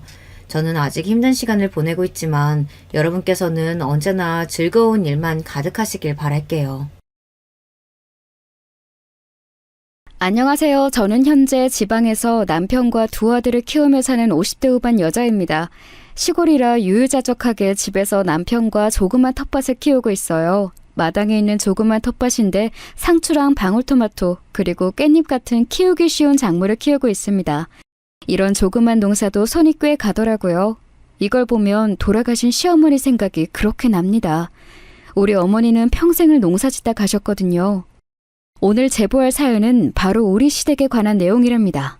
물론 시부모님 얘기만 있는 것은 아니에요. 제보하려고 쭉 제 인생을 돌아보니 진짜 파란만장했더라고요. 그럼 제 사연 바로 시작하겠습니다. 저는 지방에 있는 조그만 시골 마을에서 태어났어요. 워낙 작은 동네라 건너 다 아는 사이였죠. 저 때는 대부분 외동이 아니라 자식을 적어도 셋은 낳던 때였는데 우리 집은 특이하게 저 하나 외동이었습니다. 남아선호 사상이 심할 때였는데 우리 부모님은 저를 없는 형편인데도 공주처럼 키우셨어요. 우리 공주 아빠가 시장에서 도넛을 사왔어. 이거 먹고 공부해. 이따가 아빠랑 엄마 새벽 시장 가야 하니까 일어나서 혼자 준비하고 학교 다녀와. 혼자 할 수 있지? 아빠, 나 이제 고등학생이야. 당연히 혼자 일어나서 준비할 수 있지. 그걸 말이라고 해? 엄마랑 아빠는 내 걱정은 전혀 하지 말고 조심히 잘 다녀와. 비록 부자는 아니었어도 우리 집은 화목한 집이었어요. 엄마와 아빠는 과일 도매업을 하셨는데 그래서 새벽에 나가는 일이 많았습니다. 외동딸이라 사랑을 무척 많이 받았어요. 그러다 제가 고등학교 3학년일 때 제 인생의 첫 번째 불행이 찾아왔습니다. 그날도 엄마랑 아빠는 새벽 시장에 둘이 나가셨어요. 그런데 자고 있던 저를 옆집 순애 아줌마가 깨우셨습니다. 주미야, 일어나. 어떡하니? 이걸 어째? 주미야, 일어나. 너희 부모님 교통사고 당했어. 어떡하니? 아이고. 바로 옆집에 살던 순애 아줌마는 저를 참 예뻐하셨어요. 저는 순애 아줌마의 첫째 아들인 성철이 오빠를 짝사랑했는데 그걸 알고 몰래 저를 집으로 불러주기까지 하셨답니다. 우리 부모님과 옆집 순애 아줌마와 호철이 아저씨랑 넷이서 아주 친하셨거든요. 마당에서 서로 고기도 구워 먹고 서로 미래의 사돈이 되자고 할 정도였죠. 아무튼 그렇게 순애 아줌마가 저를 급하게 깨워서 정신없이 호철이 아저씨의 차를 타고 병원으로 갔어요. 아빠! 엄마! 어떡해. 이렇게 가면 나는 어떻게 살아? 엄마, 안 돼! 아빠! 나 두고 가지 마! 안 돼! 아이고, 이걸 어째. 우리가 주미 책임질 테니까 이제 편안히 눈 감아. 우리가 책임질게. 주미야, 보내주자. 엄마랑 아빠 너무 고통스러워하셔. 너 오니까 그래도 안심이 됐나 봐. 보내주자. 엄마와 아빠는 제가 올 때까지 고통스러워하셨어요. 그러다 저를 확인하고 마치 약속을 원하는 듯 순애 아줌마와 호철이 아저씨를 쳐다보셨죠. 그 마음이 통했는지 순애 아줌마는 나서서 저를 책임진다고 하셨고 그 소리를 듣고 두 분은 눈을 감으셨습니다. 그 뒤로는 정신이 하나도 없었어요. 한순간에 고아가 된 저를 순애 아줌마가 아주 열심히 챙겨주셨습니다. 친척도 아니고 같은 동네에 사는 아이를 이렇게 챙겨주다니 지금 생각해도 너무 감사한 분이셨습니다. 주미야, 학교 끝나고 아줌마네 집으로 와. 알겠지? 저녁에 갈비찜 먹을 거니까 꼭 와서 먹어. 그리고 너 학생회비 이걸로 내. 못 먹고 다니고 그러면 안 돼. 알지? 지금 생각해도 너무 천사 같았던 순애 아줌마는 저를 딸처럼 예뻐하셨어요. 마치 순애 아줌마의 자식들은 무려 4형제였답니다. 4명이 다 남자라 순애 아줌마는 딸 하나 입양했다 생각하고 저를 키워주셨죠. 그렇다고 순애 아줌마의 형편이 좋은 것도 아니었어요. 다 같이 가난했던 시절이라 없는 형편인데 저를 먹여주신 거였습니다. 그렇게 하도 옆집에서 살다 보니 저는 제가 짝사랑했던 성철 오빠와 사랑에 빠지게 되었어요. 그리고 고등학교를 졸업하고 저는 오빠와 연애하다 결혼까지 하게 되었답니다. 아이고, 그렇게 열심히 챙기더니 결국 며느리가 됐네. 축하해. 주미, 너도 시부모님께 잘해야 한다. 이런 사람들 또 없어. 아유, 그나저나 진짜 하늘에 있는 주미 부모님이 좋아하시겠어. 아이고, 우리가 더 좋아하고 주미가 복덩이지. 우리 주미 없었으면 나 평생 딸 못 키워보고 죽을 뻔했잖아. 내 평생의 소원이 딸이었는데 얼마나 다행이야. 순애 아줌마, 즉 우리 시어머니는 저를 굉장히 예뻐하셨어요. 우리 시대에는 시집살이를 안 당한 사람을 찾는 게 힘들잖아요. 그런데 저는 시집살이가 아니라 오히려 예쁨을 많이 받았습니다. 저는 원래 살던 집을 처분하고 바로 옆집인 시댁으로 들어가서 살게 되었어요. 원래 우리 집은 부모님이 자꾸 떠올라서 힘들기도 했고 무엇보다 4형제라 북적거리는 시댁의 분위기가 너무 좋았거든요. 남편이 장남이고 밑으로 시동생이 3명이 있었는데 무려 막내 도련님은 그때 겨우 3살이었습니다. 우리 막내 도련님, 간식 먹게 이리 오세요. 형수님이 사과 깎아왔어요. 아이고 귀여워라. 잘 먹는 거 보니까 예뻐 죽겠어. 얘 주미야, 무슨 도련님이야. 그냥 이름 불러. 물론 너희는 그렇다고 형수님한테 누나라고 하면 안 돼. 그래, 어차피 어릴 때부터 다 알던 사이인데 이제야 도련님이라고 하는 것도 웃기다. 우리 주미가 결혼해서 집에 오니까 분위기도 확 살고 너무 좋아. 집안 분위기가 사내 놈들만 득실거리다가 이제 봄이 온 것 같아. 주미가 혼자 집안일 다 하느라 미안해 죽겠어요. 안 그래도 미안한데 애들 학교 숙제도 봐주고 밥도 먹이고 시집 와서 고생만 하는 것 같아요. 뭐? 아니야. 여보, 나는 괜찮아. 어머님하고 아버님이 나 얼마나 예뻐하시는데. 사실 나 어제 여보 몰래 어머님이 바나나도 주셨어. 아, 이거 어머님이 비밀이랬는데. 어머 주미야, 그거 내가 비밀이랬잖아. 얘는 그걸 말하면 어떡해. 아이고, 내가 어렵게 구한 바나나였는데 우리 주미 혼자 힘들게 고생하는 거 알고 너무 고맙고 미안해서 몰래 줬어. 뭐라고요? 엄마, 내가 친자식인 건 알죠? 가만 보면 우리 엄마는 자식들보다 주미를 더 챙겨. 뭐 아무래도 저는 보기 좋아요. 시부모님은 농사를 지으셨는데 잘 사는 편은 아니었어요. 오히려 자식이 많아서 먹는 입이 많으니 가난했다고 하는 게 맞았죠. 그런 시부모님을 대신해 집안일은 제가 다 했어요. 아침에 일어나서 밥을 짓고 반찬을 만들고 시부모님이 나가시면 청소와 빨래부터 설거지를 혼자 다 했죠. 그리고 중간에 시동생들을 학교에 보내고 막내 도련님을 돌봤습니다. 그 집 막내 아들은 아예 새댁을 엄마로 알겠다. 형수님 잘 만나서 호강하며 사네. 확실히 며느리 들어오더니 그 집 아들들 얼굴이 폈어. 집에 사람이 있는 거랑 없는 거랑 이렇게 다르다니까. 시부모님이 워낙 잘 챙겨주세요. 아시잖아요. 제가 오히려 복 받았죠. 부모 없는 사람 걷어주시고. 아이고, 새댁도 정말로 착해. 그렇게 생각하니까 내가 시부모라도 싸고 돌지. 옆에서 보면 그렇게 보기가 좋아. 우리 며느리도 새댁 같은 며느리가 왔으면 좋겠어. 서로 잘하려고 노력하니까 우리 가족은 동네에서도 유명했어요. 그렇게 우리 가족은 없는 형편에 사랑 하나로 서로 의지하며 살았습니다. 미성년자 때 부모님을 한 번에 잃고 외로움과 상실감에 사로잡혔던 저를 구해준 것은 바로 시댁이었어요. 이렇게 저는 평생 행복하게 살 줄 알았답니다. 그런데 그런 제 생각은 몇 년 뒤 산산조각이 나게 되었어요. 어머님! 아이고 숨참. 혹시 지성이 못 보셨어요? 얘가 어디 갔지? 잠시 빨래하고 왔더니 사라졌어요. 미치겠다. 시장에 갔으려나? 주미야, 지성이 여기 있어. 아까 내가 밭일하러 가는데 그걸 따라왔더라고. 한참 찾았지? 안 그래도 지금 데리고 집에 가려고 했어. 에? 여기 있었어요? 지성아, 엄마가 할머니 괴롭히지 말고 마당에서 삼촌하고 놀고 있으라고 했잖아. 왜 또 할머니 따라가서 괴롭히고 있어? 아우, 얘는 나는 괜찮아. 우리 손자가 무슨 할미를 괴롭혀. 나는 지성이 업어주는 거 하나도 안 힘들다. 오히려 예뻐 죽겠어. 엄마 닮아서 얘 얼굴도 예쁘고 애교도 많고. 저는 결혼하고 바로 다음에 아들을 낳게 되었어요. 공교롭게도 시부모님은 첫 손자까지 아들이라 저를 더 예뻐하셨습니다.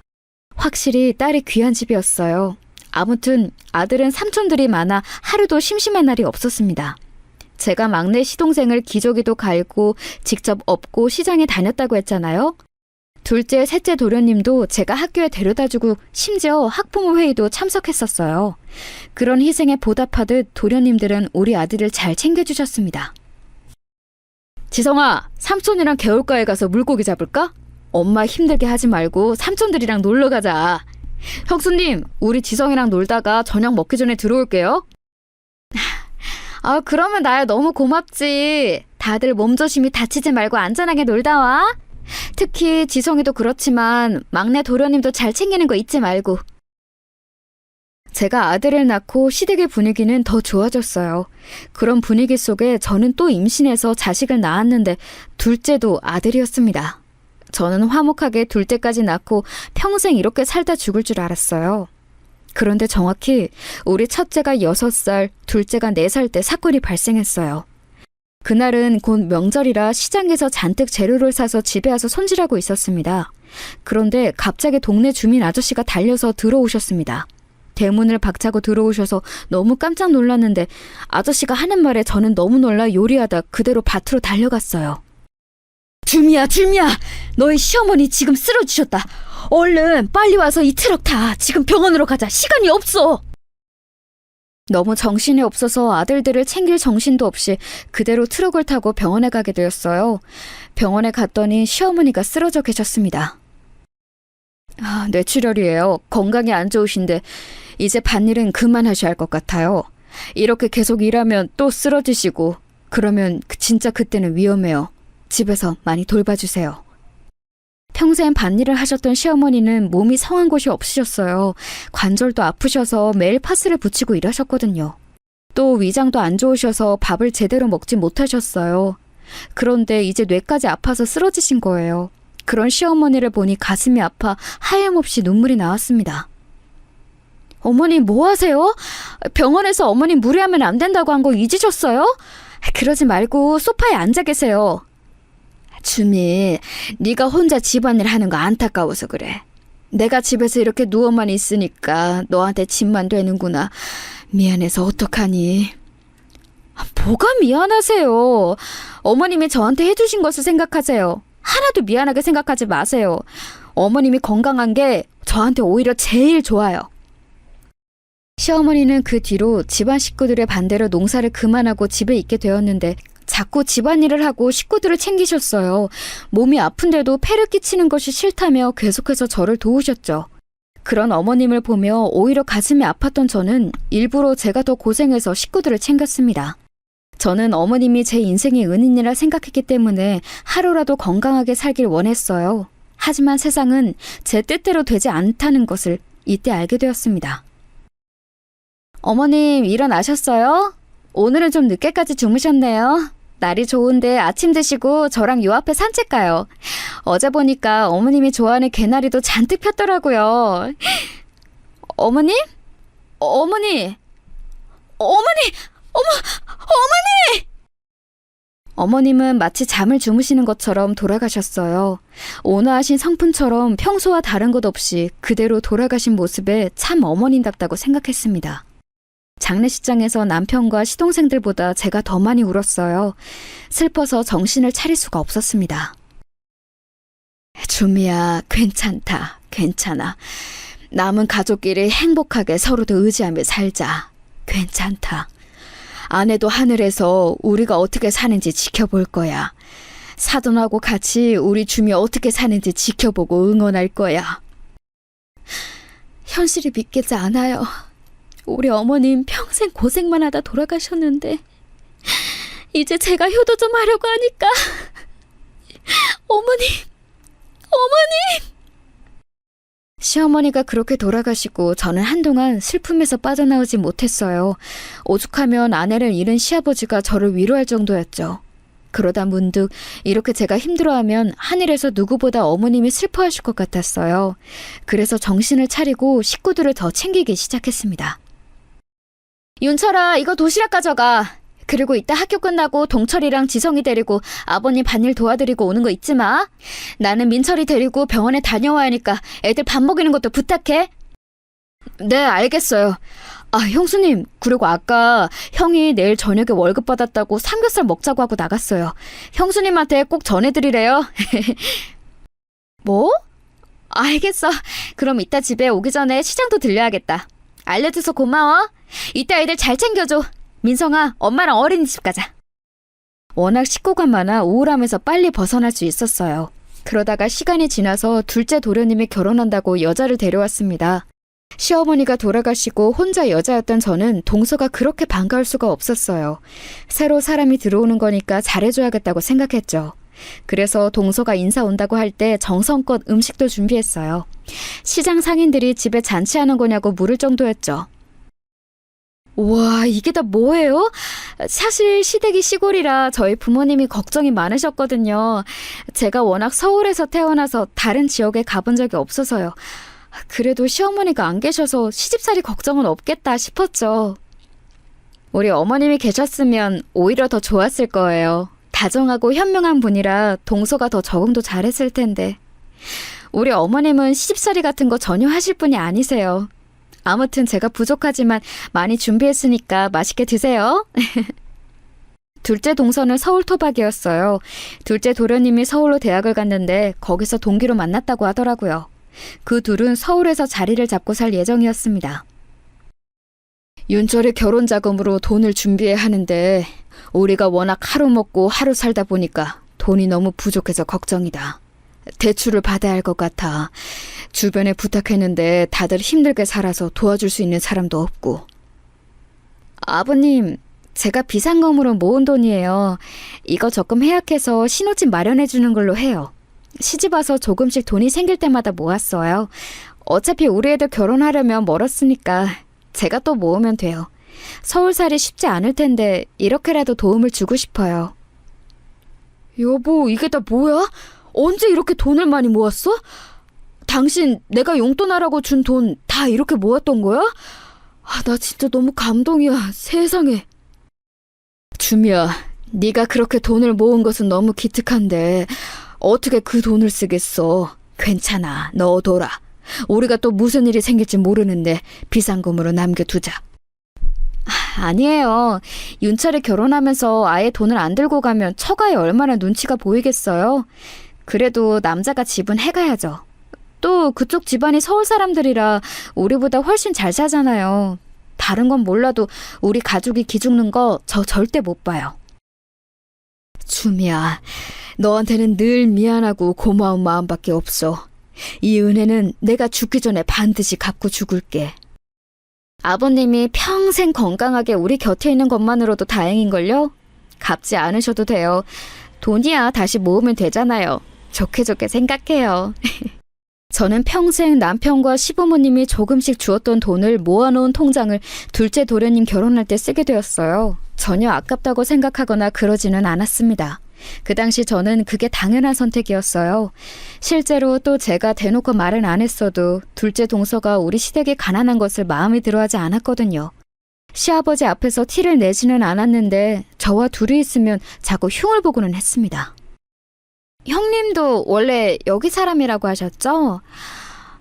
그래서 이렇게 시골에 적응 잘하셨나 보다. 저는 좀 곱게 자랐거든요. 그래서 이런 환경이 조금 낯설긴 해요. 사실 이런 화장실도 저는 태어나서 처음 봤어요. 우리 부모님이 보면 되게 슬퍼할 것 같아요. 그래도 여기도 사람 사는 곳이고 사람들도 다 심성이 착하고 좋아. 동서는 서울에서만 자라서 낯설 수도 있지만 공기도 좋고 직접 농사 지은 걸로 음식도 해먹을 수 있어. 어디든 다 장단점이 있는 거지. 그런가요? 어쩐지 남편이 서울 와서 적응을 잘 못하더라고요. 그런 순박한 모습이 좋긴 했는데 사람이 좀 뭐라 할까요? 순진하고 세상 물정을 잘 모르는? 심지어 둘째 시동생을 제 앞에서 장난식으로 흉까지 보는데 마냥 듣기 좋은 소리는 아니었어요. 제가 유독 시댁 식구들과 친하기도 했고 또 서로 힘들 때 의지했던 사이라 팔이 안으로 굽게 되었죠. 그래도 좋은 게 좋은 거라 생각하며 동서와 잘 지내려고 노력했습니다. 어차피 서울에서 생활하니 동서 얼굴을 보는 일이 많지는 않았죠. 그러다 본격적으로 사건이 터진 것은 바로 셋째 시동생의 결혼 이후에 발생했습니다. 아니, 속도 위반이 말이 돼? 얌전한 고양이가 부뚜막에 먼저 올라간다고 하더니 제일 조용하던 셋째가 여자 임신해서 결혼하는 게 말이 되는 거냐고. 나 진짜 어이가 없어서 잠도 못 자겠어. 게다가 그 여자는 직업도 없대. 고등학교만 졸업하고 뭐 제대로 일하지도 않는다고 하더라고. 아이고 속 터져. 심지어 아이가 벌써 7개월. 우리가 알면 지우라고 할 것 같으니까 숨긴 것 같아. 어쩌겠어. 결혼시켜야지. 그런데 신혼집을 마련할 돈은 없는데 같이 살아야 할 것 같지? 그래야지.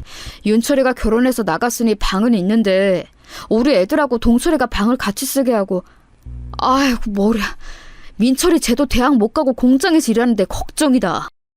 아버님도 어제부터 자리에 누워서 아무 말씀 없으셔. 충격을 많이 받으신 것 같아.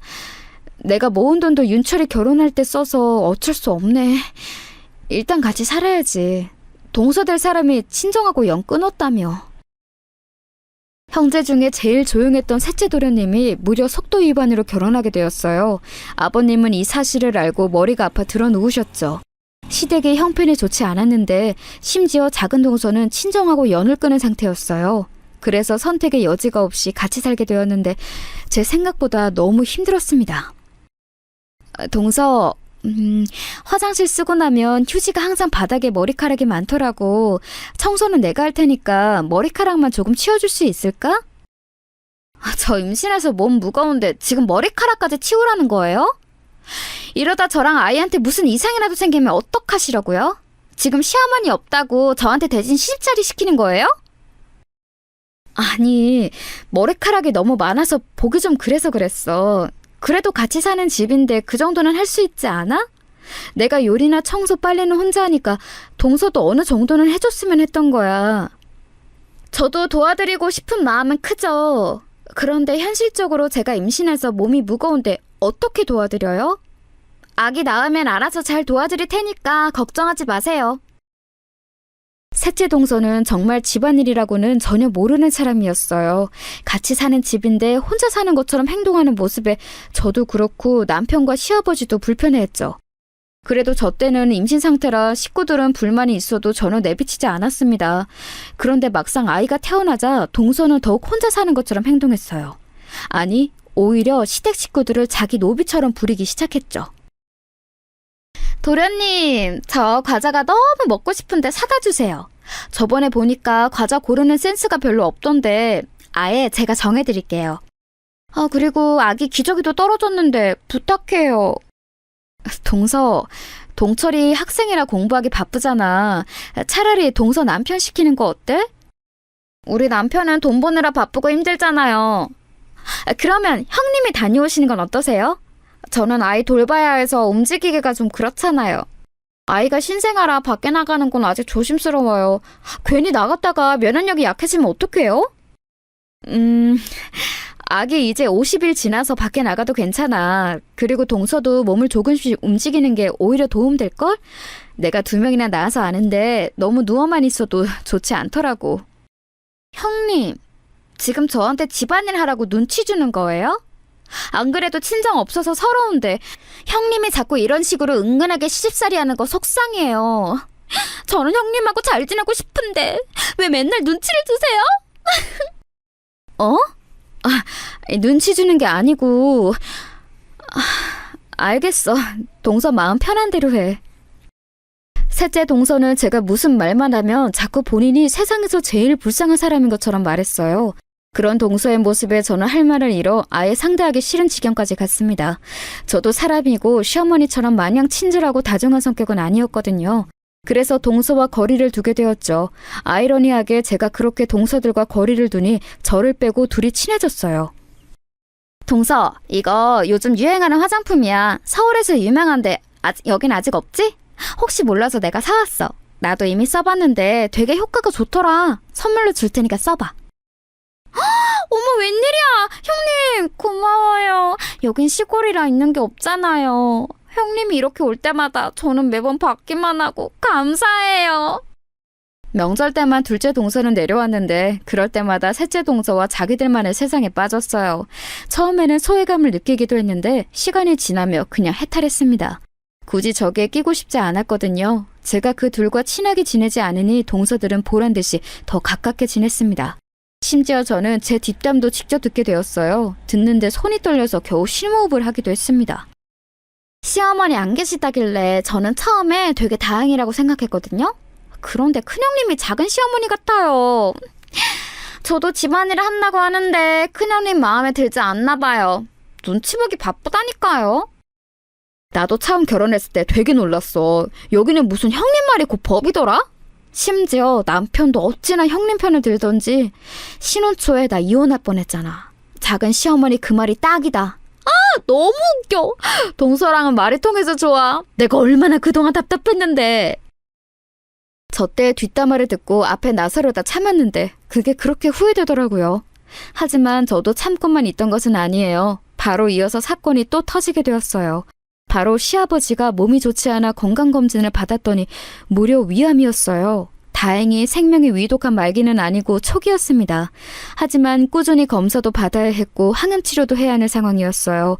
우리가 살던 곳이 시골이라 시아버지를 서울로 모시고 가야 했죠. 우리 부모님을 한 번에 잃고 시어머니까지 잃으니 저는 시아버지를 절대 병으로 세상을 빨리 떠나게 하고 싶지 않았어요. 그래서 제가 자진해서 시아버지를 모시고 서울로 병원에 다녔습니다. 그러다 어느 날은 시아버지가 병원에 가는 날과 큰아들의 졸업식에 겹쳤어요. 동서, 아버님 터미널에 데리러 가서 병원만 모시고 갈 수 있을까? 그리고 다시 버스만 태워주면 돼. 어렵지 않고 이번 검사는 빨리 끝나서 동서가 시간만 내주면 너무 좋을 것 같은데. 어머, 형님, 저 바쁜 사람이에요. 이렇게 갑자기 부탁하시면 안 돼요. 시골에 사람 많지 않아요? 그리고 졸업식이야 뭐 요즘은 안 가도 되지 않나? 동서, 내가 진짜 이제껏 아무 말도 안 했는데 너무한다. 동서가 사는 그 신혼집도 내가 모은 돈으로 들어간 거야. 동서도 받을 만큼 받아놓고 아픈 시아버지 모른 척하는 거 너무하다고 생각하지 않아? 지금 눈치 주는 거예요? 너 돈 받았으니까 돈 갚아라 이거잖아요 지금. 애들 키우는 것도 힘든데 형님까지 왜 이러세요? 그리고 돈 얘기하면 끝도 없어요. 누가 보면 강남 한복판에 있는 아파트 사준 줄 알겠어요. 동서! 말이 심해. 그냥 아예 시댁에서 지원이 없던 것은 아니니까 인간의 도리를 하라는 거잖아. 내가 시아버지 모시고 가면서 동서한테 언제 이렇게 부탁한 적 있어? 병원에 모시고 가기 좋은 위치여도 한 번도 동서한테 연락한 적 없잖아. 그리고 아버님 병원비도 나랑 남편이 다 부담하고 있는데 어쩜 동서들은 그렇게 예의가 없어? 저도 모르게 화가 나서 전화로 쏘아부었어요. 제가 거실에서 통화로 둘째 동서에게 화를 내는 것을 듣고 셋째 동서가 슬며시 방에서 나오더라고요. 아마 화를 내느라 목소리가 워낙 커서 다 들었을 거예요. 둘째 동서에게 할 말을 다 하고 끊으니 셋째 동서가 저에게 말을 걸었습니다. 마침 잘 됐다 싶었어요. 형님, 무슨 문제 있으세요? 지금 우리 아기 낮잠 자는데 형님 목소리 때문에 깼어요. 큰일 생기신 거예요? 동서도 진짜 너무한다. 아버님 아프신 거 뻔히 알면서 어떻게 한 번을 자기가 모시고 가겠다고 말을 안 해? 그럼 집에서 집안일이라도 열심히 하던가. 혼자 사는 집 아니잖아. 언제까지 그렇게 이기적으로 굴 거야? 어머, 왜 갑자기 저한테 화풀이 하세요? 저는 지금 가만히 있다 방에서 나왔는데 왜 형님 화난 걸 저한테 푸세요? 저 너무 당황스러워요. 그리고 형님이 워낙 아버님하고 더 친하고 하니까 저는 그런가 보다 싶었죠. 갑자기가 아니고 그동안 참은 거야. 둘째 동서도 그렇고 아버님한테 살갑게 다가가는 사람이 없잖아. 집안에 무슨 일이 생기면 항상 나만 나서고 내가 다 챙기고. 너무하다고 생각하지 않아? 형님이 워낙 매번 나서서 하시니까 그런 거죠. 그러면 다음엔 제가 아버님 모시고 서울 다녀올게요. 됐죠? 제가 하면 되잖아요. 이게 뭐라고 저한테 그렇게 화내시는 거예요? 참고 참았던 제가 화를 내자 셋째 동서는 본인이 아버님을 모시고 서울에 가겠다고 하더라고요. 그래서 다음 순서가 되었을 때 정말 셋째 동서에게 아버님을 맡겼어요. 내심 걱정했는데 아니나 다를까 아버님이 그날 밤에 저를 따로 부르더니 조용히 말씀하셨습니다. 주미야, 앞으로 나 혼자 다닐게. 주미 그동안 고생했다. 셋째 며느리랑 같이 갔는데 계속 옆에서 뭐라 하니까 내가 눈치가 보여. 네 험담도 그렇게 하더라. 아휴, 내가 너무 민폐를 끼친 것 같아서 미안하다. 길도 외웠으니 이제 진짜 혼자 다닐 수 있어. 시아버지의 말을 듣고 속상해서 얼마나 울었는지 몰라요. 제가 괜히 동서들과 기싸움을 하다 시아버지를 불편하게 한 것 같아 죄송했죠. 그래서 그 뒤로는 제가 모시고 다녔습니다. 그리고 똥이 무서워서 피하는 게 아니잖아요. 그냥 동서들과 저는 결이 맞지 않다고 생각하고 거리를 두게 되었어요. 제가 그렇게 거리를 두니 둘은 전보다 훨씬 가까워졌죠. 동서, 서울 오면 우리 집에서 자고 가. 그리고 지수 데리고 놀이공원도 가자. 우리 집에서 되게 가깝거든. 온 김에 서울 구경도 하고 좋잖아? 애들한테도 큰 물을 보여줘야 나중에 도움돼. 어머, 형님 진짜요? 저야 그럼 너무 감사하죠. 웬일이야. 지수가 안 그래도 맨날 놀이공원 가고 싶다고 노래를 불렀거든요. 진짜 다행이다. 그럼 우리 날짜 잡을까요? 세상에. 일부러 제 앞에서 저렇게 소외시키며 대화해도 저는 최대한 무시했어요. 괜히 저기에 끼면 지는 느낌이 들더라고요. 이런 상태가 지속되고 있었는데 그래도 하늘이 무너져도 살아남을 방법이 있다고 하죠. 인생이 고난만 가득한 것은 아니잖아요. 축하합니다. 며느리님이 그동안 고생 너무 많으셨어요. 이렇게 완치하다니 진심으로 축하드려요.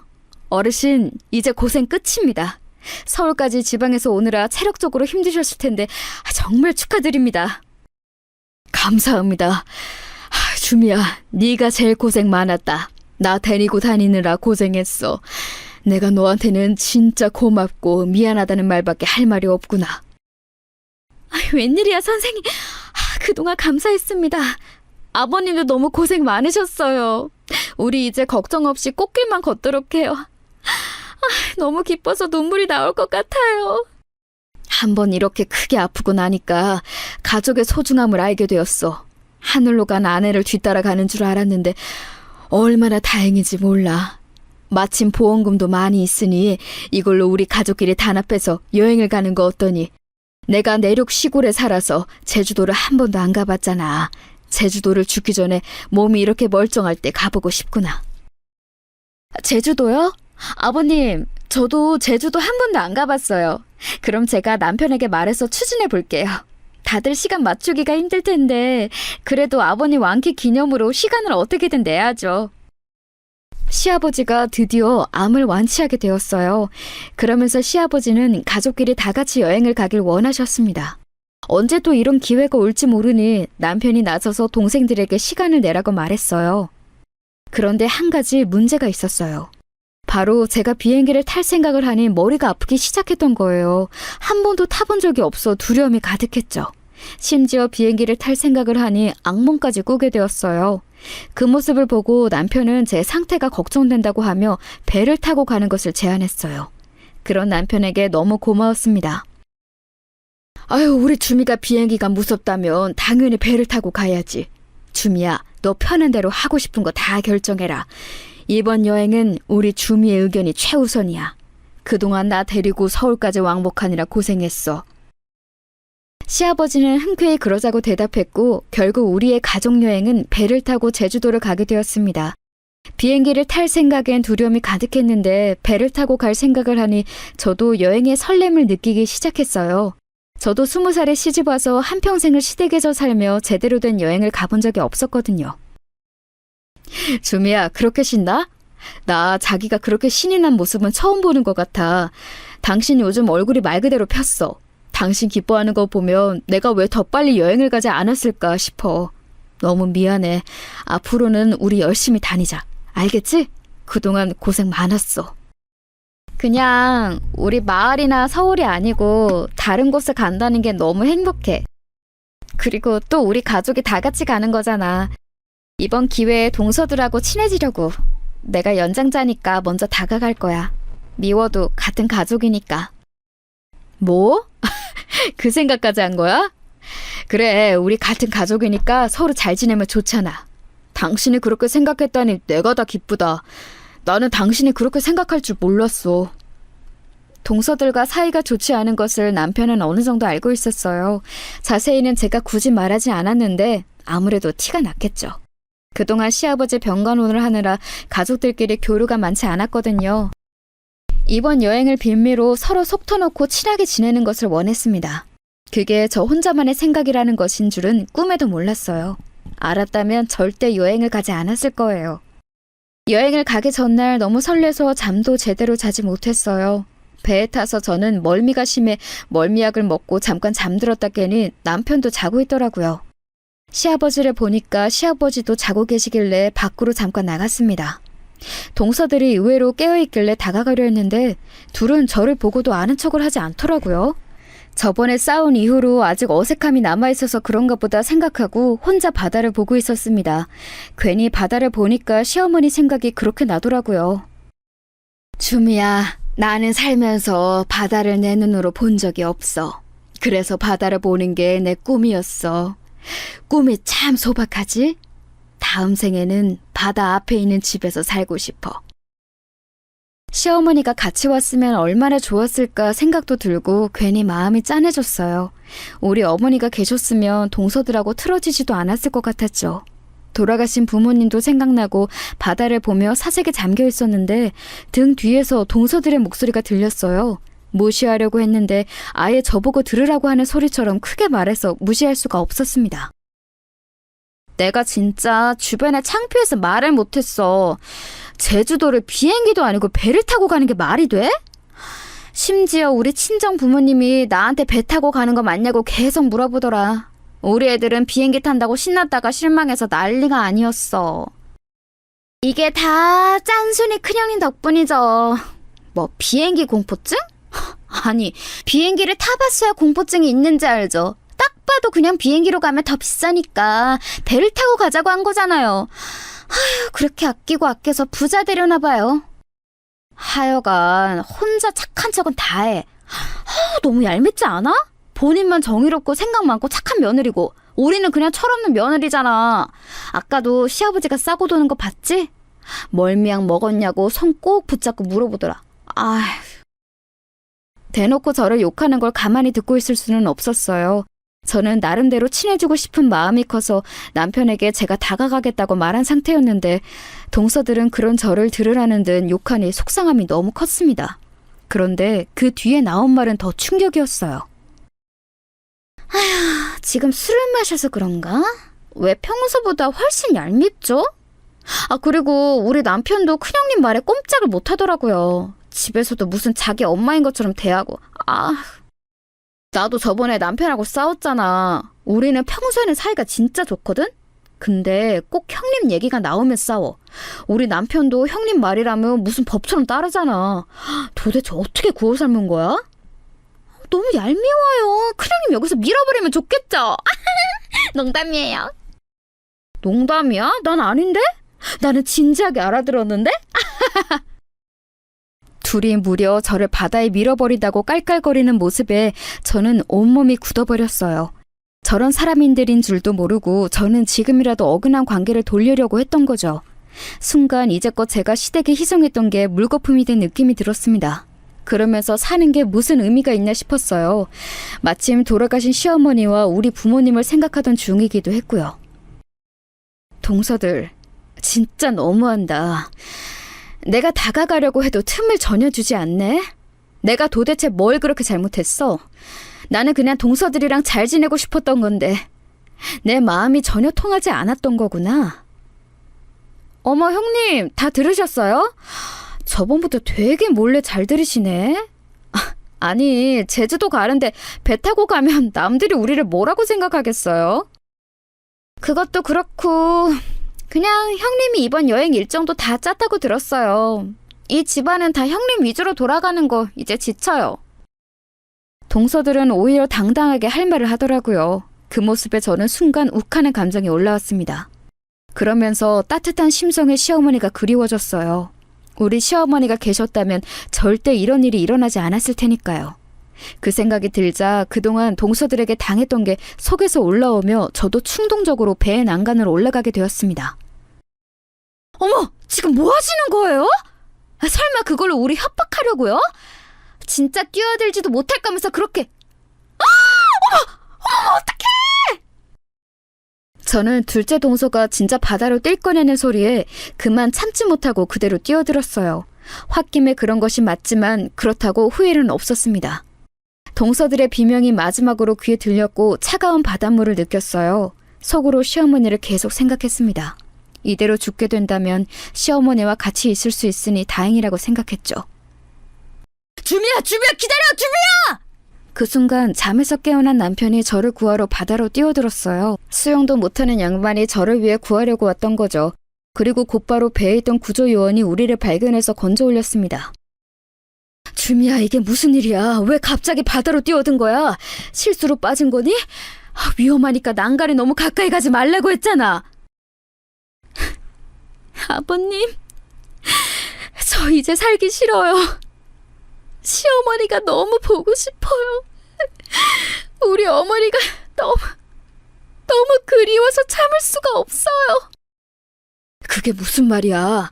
나도 우리 아내가 그립기는 마찬가지란다. 그래도 우리끼리 의지하며 살기로 다짐했잖니. 너 덕분에 내가 이렇게 병인도 낫고 행복하게 여행 가는데 뭐가 문제니? 동서들이요. 저도 이제 못 참아요. 그동안 제가 동서들이 아무리 둘이 편먹고 저를 따돌렸어도 참았는데 저를 밀어버린다길래? 이럴 거면 그냥 우리 어머님을 제 발로 따라가는 게 맞다고 생각했어요. 뭐라고? 지금 당신 뭐라고 했어? 재수씨, 그게 진짜예요? 우리 아내를 바다로 밀어버린다고 했다고요? 어떻게 그럴 수가 있어요? 말을 좀 해봐요. 아니, 그게 동서가 장난으로 그런 거예요. 동서 말해봐. 아까 형님한테 동서가 밀어버린다고 했잖아. 어머, 무슨 형님은 제 탓을 하세요? 오히려 형님이 매번 큰형님 욕하고 그러셨잖아요. 아까도 가만히 있는 저 불러내서 큰형님 욕하셨으면서. 도대체 왜 형수님을 못 잡아고 안달이야? 우리 형제들한테 형수님이 무슨 의미인지 알아? 평생 우리 집안을 위해 노력한 분인데 고마워하지는 못할 망정. 당신 정말 이럴 거야? 그래, 아니, 도대체 큰형님이 무슨 잘못을 했다고 밀어버린다고 해? 나는 원수한테도 그런 말은 못해. 제 편을 드는 식구들을 보니 서러움이 한꺼번에 몰려왔어요. 그래서 울면서 그동안 있었던 일을 다 말하기 시작했죠. 특히 시아버지 병간호에 관해 말하니 형제들은 흥분을 감추지 못했습니다. 당신, 그게 진짜야? 우리 아버지 올라온다고 했을 때 그렇게 단칼에 거절했어? 그러고도 당신이 사람이야? 내가 그동안 월급 받아서 처가에 가져다 준 게 얼만데? 이럴 거면 이혼해. 나도 소름 돋아서 같이 못 살겠어. 이런 사람하고 어떻게 평생을 같이 살아? 시동생들은 당연히 난리가 나기 시작했죠. 그런데 정말 놀라웠던 것은 바로 시아버지의 반응이었습니다. 내가 우리 주미에게 할 말이 없구나. 주미야, 제주도에 가서 정식으로 말하려고 했는데 상황이 이렇게 됐으니 말한다. 내 암보험금과 몰래 숨겼던 모든 재산을 너에게 주마. 지정 승인으로 유서를 작성할 거야. 주미 아니면 받을 수 없게 하겠어. 그 말에 동서들은 표정이 단번에 일그러졌어요. 그 뒤로 제주도에 가서 여행할 기분이 아니라 그대로 돌아오게 되었습니다. 그리고 시댁에 모여 얘기하는데 저는 끼고 싶지 않더라고요. 나중에 남편에게 들으니 시동생들은 화가 나서 진짜 이혼 얘기를 꺼냈다고 해요. 형님, 제가 죄송해요. 앞으로 절대 형님 욕 안 할게요. 한 번만 용서해 주세요. 제발요. 저 이혼하면 갈 곳이 없어요. 저는 친정도 없어서 기댈 곳이 없어요. 죄송해요. 동서들은 이혼 위기에 처하자 저를 찾아와 빌기 시작했습니다. 당장 내 집에서 꺼져! 여기가 어디라고? 우리 주미 앞에 평생 얼굴도 보이지 마! 시아버지가 그런 동서들을 내쫓아 주어 얼마나 다행인지 몰랐습니다. 그 뒤로 실제로 동서들은 서방님들에게 이혼을 당했어요. 셋째 동서는 저와 같이 살았잖아요. 끝까지 못 나간다며 울고불고 난리가 났습니다. 그래도 저는 마음을 굳게 먹고 용서하지 않았어요. 그렇게 시댁에서 보기 싫은 사람들과 완전히 교류가 끊기게 되었고 지금은 아주 행복하게 지내고 있답니다. 시아버지는 저에게 유산을 다 물려주신다고 하는데 저는 그건 바라지도 않아요. 그냥 이렇게 시아버지가 큰 걱정 없이 건강하게 저와 오래오래 살길 바라죠. 제 사연은 여기까지입니다. 여러분 재밌게 들으셨나요? 저는 사연을 제보하며 통쾌한 마음이 들었어요. 저처럼 여러분도 들으시며 즐거우셨길 바랍니다. 그럼 이만 마치겠습니다. 들어주셔서 감사합니다.